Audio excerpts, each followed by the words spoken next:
Long live the undying spirit of our fallen heroes. Long live.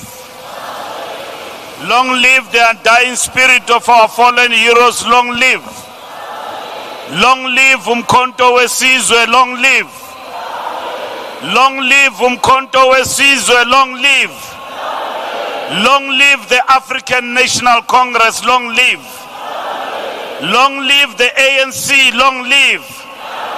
ANC lives. ANC lives.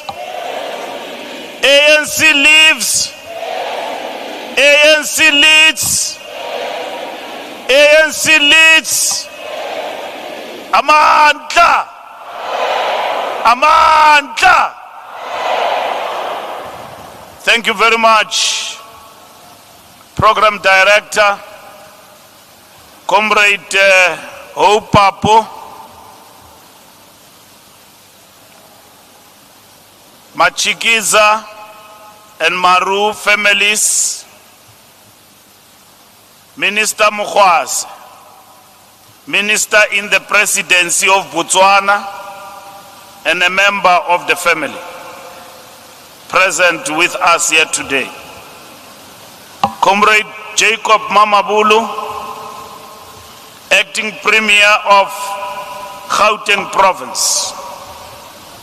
Former Ambassador Thembi Majola, Comrade Ilva Makay Langa, Secretary General of the ANC Veterans League, Comrade Bobo Mpemba, Umkhonto weSizwe Liberation War Veterans, Mr. John Mailabe from the National Prosecuting Authority, representatives of the religious community, and our chaplains of the province of the ANC and national chaplaincy of the ANC, and the chaplaincy of the South African Police Service, in this official funeral to honor our departed and fallen heroes, veterans of our struggle, artists and cultural practitioners, comrades and compatriots, members of the African National Congress. We gather today with reverence and gratitude, laying to rest the mortal remains of one of our own, to the soil that shaped their conscience and summoned their courage. Comrade Todd Matshikiza and Comrade John Pugisho Maroo. We also lay to rest Mama Esme Sheila Matshikiza, whose ashes will be buried in the same coffin as her husband. In this sacred act of reburial, we do more than intermortal remains. We restore a chapter of our collective history. We infuse back into our national fabric and collective memory the lives of patriots whose journeys were born by apartheid's brutality. Through exile, imprisonment, banishment, and untimely death, and yet who never surrendered the march of freedom, the discipline of service, and the faith that the people shall govern. This is therefore, comrades, a homecoming of significant proportions. A homecoming that reunites a family with its ancestors and a nation with its memory. It is a profound moment of reflection for us the living to carry forward through their timeless memory the work of renewal, so that the African National Congress remains a leader of society, an effective instrument at the hands of the masses of our people to realize the vision of the Freedom Charter, that the people shall govern and that the people shall share in the country's wealth, and that political freedom without economic freedom is to have a hollow promise. Comrade Todd's life was fashioned at the intersection of discipline, faith, and artistry. Born in Komani in 1921 to a household where an organist father and a soprano mother filled the air with harmony. They learned early that music is both craft and calling, a teacher by vocation and a composer by destiny. He came of age in Johannesburg creative ferment, performing with the Merry Blackbirds and the Harlem Swingsters, helping to forge an urban sound that carried both joy and defiance. From Dokey House to Drum Magazine, Todd understood that culture is not an accessory to politics. It is a front line. In his celebrated column, his pen channeled his dreams and aspirations. A pen that made the city's heartbeat legible and the dignity of black life undeniable. History demanded of him to utilize his pen not as a substitute to the sword, for he knew the struggle was multifaceted. He knew the armed struggle had its place and that his contribution was through the might of the pen.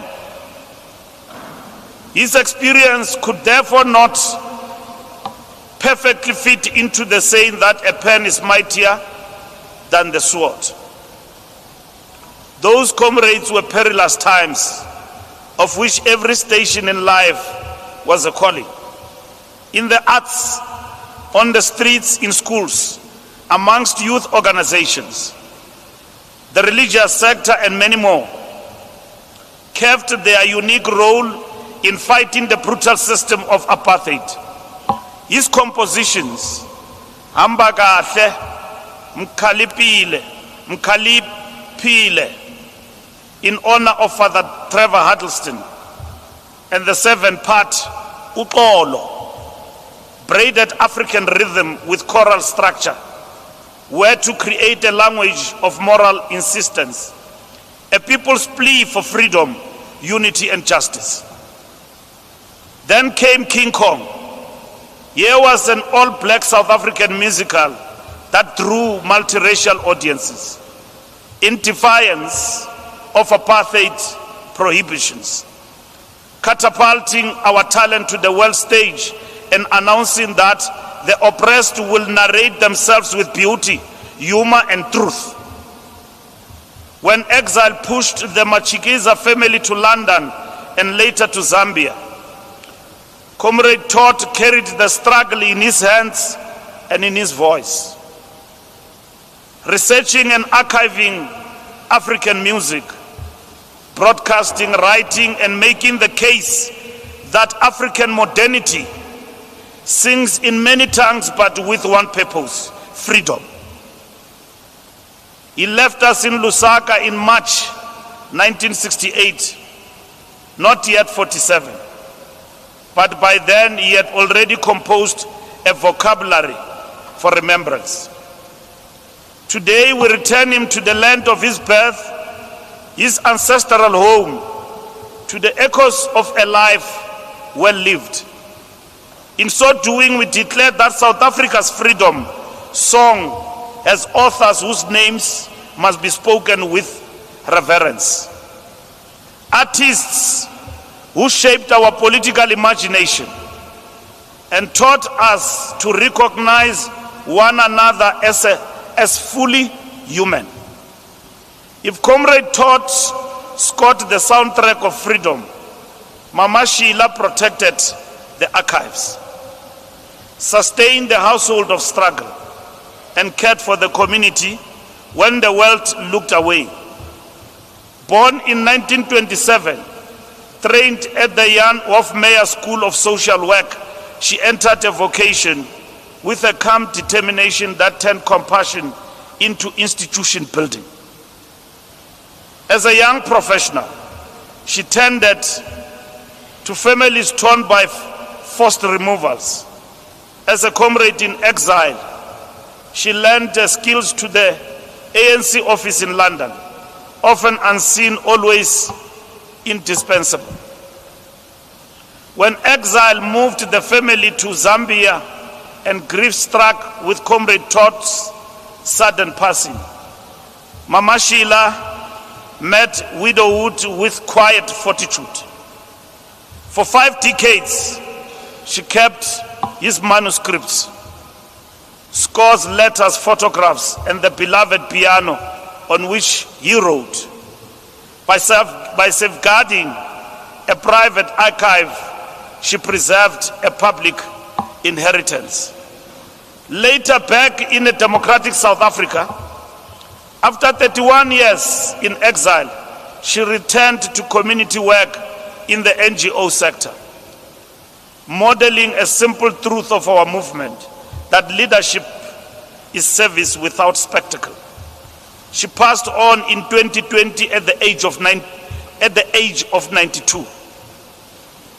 And today we honor the family's wish that the ashes rest beside her beloved Todd, united in eternity.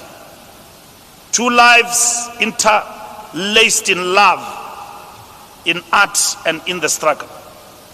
Mama Sheila represents a lineage of heroines whose labor does not always carry titles, but without whom history would have gone unrecorded. Children unfed, letters unsent, and courage unremembered, and half the story of our freedom untold. Our organizational renewal, comrades, requires that we see and sustain such labor, that we design our organizational culture to recognize the custodians of memory and care. Comrade John Maroo was the embodiment of a patriot, a cadre of our revolutionary movement grounded in the commitment to the liberation of our country. Born in Paris in the Free State in 1825, in 1925, he found in the church both a spiritual home and a platform for organizing.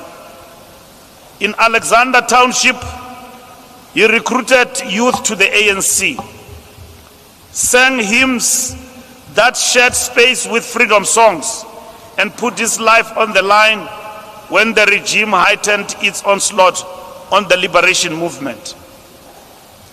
Detention without trial, solitary confinement, 12 grueling years on Robben Island. The scars he carried on his back were not only wounds, they were a testament of his resilience and dedication to the cause of our people. After release, the apartheid regime tried again to break him through banishment to Garankuwa and Mabopane, tearing him from his family's embrace. He stood tall, resolute, and will not break. In 1978, he crossed into exile with young recruits, including his 14-year-old daughter. Continuing organizational work in Botswana, later in Maseru, where he survived the 1982 massacre, and then in Lusaka. He died in Harare in 1989, before he could witness the hoisting of a flag he spent his life fighting for, heralding the dawn of freedom and the birth of a democratic state. In 2012, his comrades honored him with the Medal of Honor as a first-generation veteran of the Luthuli detachment. His return to the soil today is a covenant with those who walk the long road, whose blood nourished the tree of freedom, but never lived to witness its realization. We will remember and forever cherish his selfless sacrifice. Comrades, this reburial takes place against the backdrop of significant challenges confronting the ANC. These are characterized by dramatic shifts in our political landscape, sharpening contradiction both domestically and internationally. On the domestic front, the electoral outcomes of the 2024 national and provincial elections plunged the movement into uncharted waters, a moment we characterized as a strategic setback for the national democratic revolution. The phrase that frames today's reburial is none other than the theme we adopted in our January 8 statement.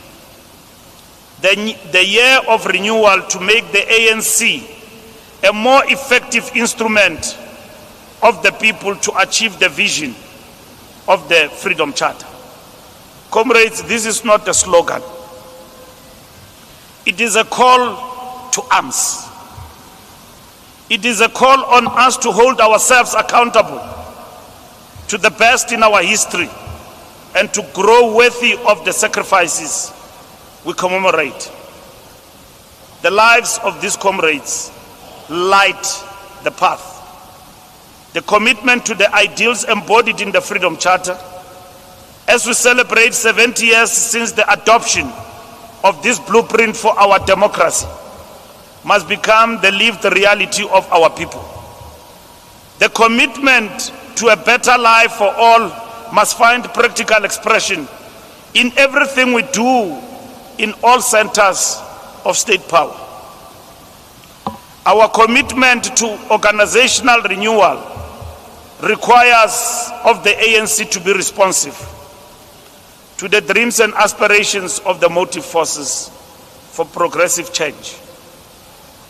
This renewal, comrades, demands that we restore a culture where the ANC's internal life is indistinguishable from the values that we proclaim. These values, people-centered, honesty, humility, integrity, and servant leadership must always define our movement and become central in our efforts to reverse the trust deficit with our people. Comrades, where there is corruption, we must uproot it. Where there is patronage, we must dismantle it. Where there is cynicism, we must answer with principled action. Our veterans did not endure prison and exile so that freedom could be exchanged for favor. We must be bold to say to those who use the name of our movement to enrich themselves by stealing from the poor and commit criminal acts not in our name.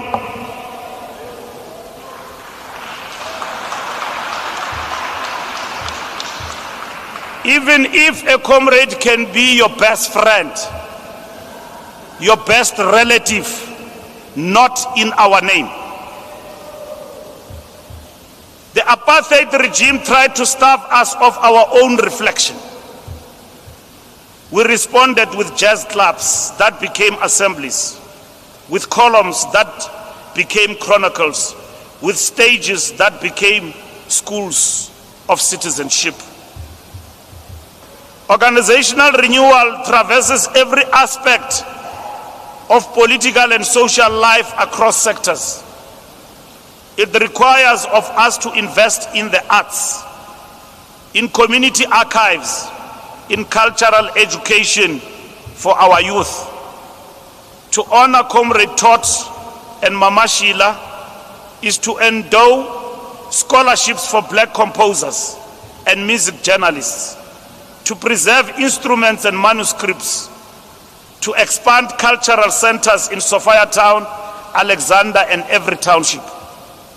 Mama Sheila's life demonstrates that welfare is not charity. It is nation building.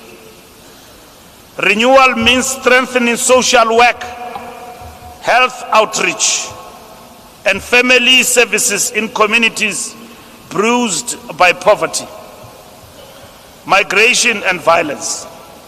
Our branches should be schools of empathy and efficiency, places where citizens encounter an organization that listens and delivers.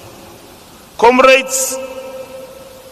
John's journey from church hall to prison yard to exile shows the power of political education joined to moral formation. Renewal must therefore, comrades, entrench rigorous political education at every level, mentor young organizers, and protect women and youth in the movement from any form of an exploitation or harm. Discipline must be dignified, not domineering. Principled, not punitive. Both the Matshikiza and the Maroo family moved through sanctuaries that doubled as sites of resistance. Renewal must deepen our alliance with the faith community, not as a constituency to be managed, but as co-authors of social healing, partners in rebuilding the moral campus of our nation. Our comrades who left these shores did not abandon South Africa. They carried her in their bones.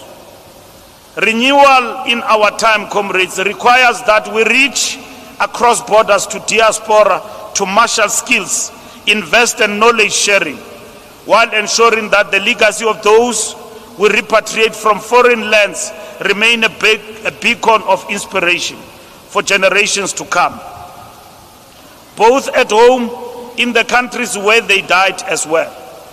We must honor those countries with fitting monuments that they can continue to benefit from and integrate into their own histories as contributions to our collective struggles.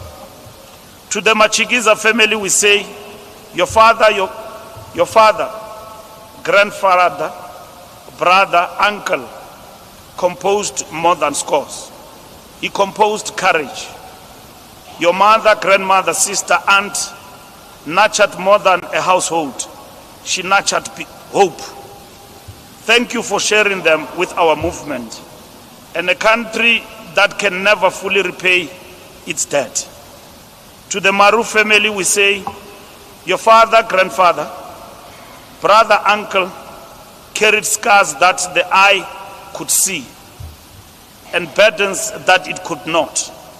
Thank you for standing watch through imprisonments, banishments, and border crossings. We welcome him home with a nation's embrace. As we lay to rest comrades Todd, Mama Sheila, and John, let us pledge to be the kind of movement they embraced and spend their lives in defense of. Truthful, caring, disciplined, cultured in the deepest sense of the word, impatient with injustice, and committed to making a better life for all a lived reality.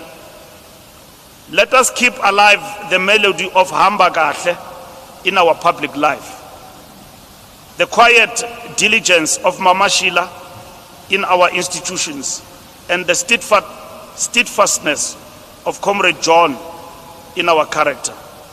Hamba Kahle, Comrade Todd, and Mama Sheila. Robala ka khotso ntate Maroo. Amandla! Matla! Thank you very much.